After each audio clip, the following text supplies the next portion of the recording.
मैनपुरी में लोकसभा का उपचुनाव 5 दिसंबर को होना है। चुनाव जीतने के लिए सपा और भाजपा के नेता एक दूसरे पर आरोप प्रत्यारोप लगा रहे हैं। चुनाव में भाजपा प्रत्याशी रघुराज सिंह शाक्य को जिताने के लिए डिप्टी सीएम ब्रिजेश पाठक कुसमारा कस्बा पहुंचे। यहां बीजेपी कार्यकर्ताओं ने उनका जोरदार स्वागत किया। उन्होंने जनसभा को संबोधित करते हुए समाजवादी पार्टी पर जमकर निशाना साधा।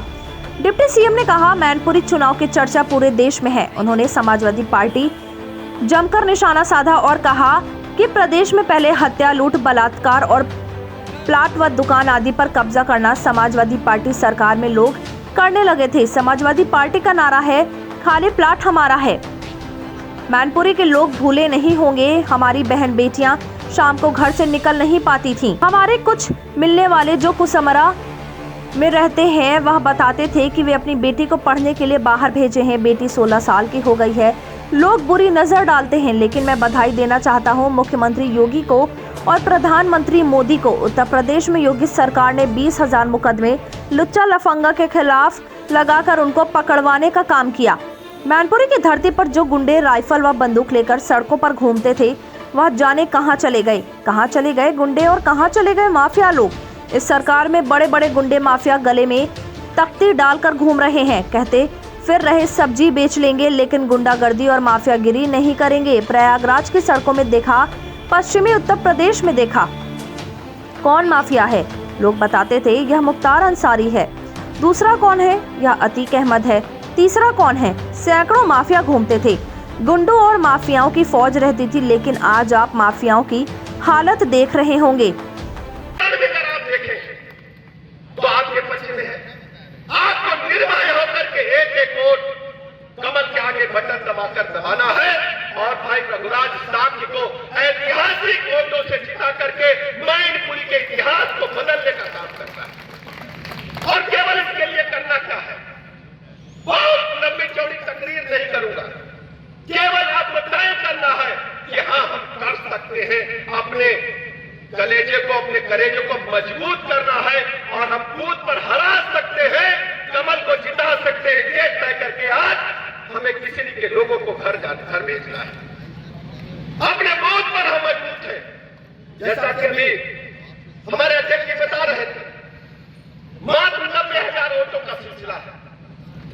आपको पता है कि वहां वो लोग क्या करते हैं, लेकिन भारतीय जनता पार्टी की सरकार में एक भी बूथ कचहरी नहीं होगी। ये मैं आपको भरोसा दिलाने के आया हूं। एक वोट निष्पक्षता के साथ पड़ेगा। लेकिन जिम्मेदारी हमारी है कि अपने लोगों को, जो भी बाहर नौकरी कर रहे हैं, सर्विस में है, अपनी रिश्तेदारी में गए, सबको फोन करके चिट्ठी लिख करके बुलाइए और अनुरोध करिए कि मैनपुरी बदलाव की गंगा बहाने के लिए तैयार है। आप आइए, कमल चुनाव चिन्ह के आगे बटन दबा करके इस बार मैनपुरी में कमल को प्रचंड बहुमत से खिलाने का काम करें। ये हमारी आप सबकी जिम्मेदारी है। जिले जिले गुंडे थे, क्रिमिनल थे, माफिया थे, सड़कों पर 10-10 बंदूकें धर करके मैनपुरी की छाती पर घूमते थे। आज कहां गए माफिया लोग, कहां गए गुंडे लोग? आज बड़े बड़े गुंडे माफिया गले में तख्ती डालकर घूमते हैं कि हम सब्जी बेच लेंगे, लेकिन अब माफिया गर्दी और गुंडे नहीं करेंगे। ये नजारा आपने देखा, हमने लखनऊ की सड़कों पर देखा, प्रयागराज की सड़कों पर देखा, पश्चिमी उत्तर प्रदेश की सड़कों पर देखा। कौन माफिया है? लोग बताते थे ये मुख्तार अंसारी है। दूसरा कौन है? ये अतीक अहमद है। तीसरा कौन है? दर्जनों माफिया घूमते थे, सैकड़ों गाड़ियां पीछे चलती थी, काली काली शीशे, काली काली गाड़ियां और बंदूकों राइफलों की फौज रहती थी। आज माफियाओं का हालत आप देखते हो। देखा टेलीविजन की नहीं देखा? डरे कि नहीं डरे?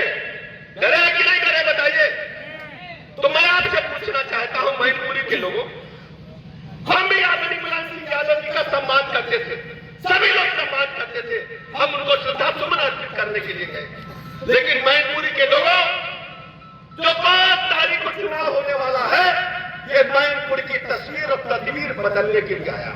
जब मैं वहां से उतर करके यहां तक आया तो हमको एक दर्जन दरखास्तें मिली है कि भैया हमारे गांव की सड़क के बारे में किसी ने पूछा नहीं, हमारे ऊपर अत्याचार हुआ, हमारे गांव में हमने के हमको लाठी से पीटा, लेकिन FIR नहीं हुई।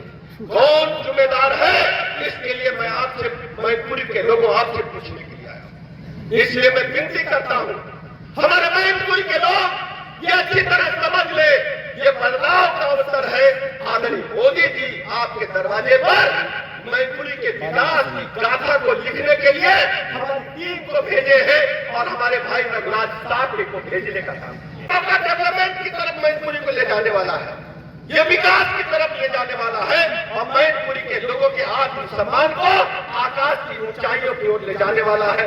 इसलिए मैं मैनपुरी और किसली के लोगों आपसे कहना चाहता हूँ, मुझे पता है कुछ बड़ा कस्बा हमें जिताएगा, लेकिन किसली के लोगों अपने दिल और अंतरात्मा की आवाज पर देखिएगा।